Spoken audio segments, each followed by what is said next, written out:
Comment être sûr que ces aides, parce que ce sont finalement des aides directes, Oui. on va distribuer du fourrage, on va distribuer de l'eau, pour être sûr que tout le monde va en profiter et de manière équitable. Parce qu'il y a eu par le passé certains manquements et qui malheureusement ont impacté davantage certains agriculteurs et éleveurs. Alors, d'abord, il y a une gouvernance dédiée, exceptionnelle pour ce programme. Au niveau de la tutelle, région?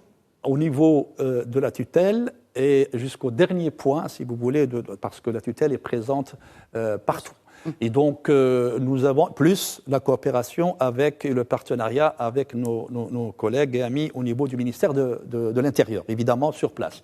Parce que tout se passe localement et sur place. Donc, il y a sur place, d'abord, on va travailler à guichet ouvert. On ne va pas passer par ces comités, ces listes. On doit juste s'assurer que celui qui veut acheter de l'aliment composé ou l'orge subventionné, il faut qu'il soit agriculteur ou éleveur, parce que nous ne voulons pas de spéculateurs. Et donc c'est la seule chose qu'elle on va s'assurer. Donc et puis nous avons une répartition au niveau national qui va toucher l'ensemble des provinces. Nous avons à peu près 300 ce qu'on appelle les centres relais, c'est-à-dire les entreprises qui vont livrer l'orge, avec lesquelles on va contractualiser, ils vont distribuer l'orge sur 300 centres relais.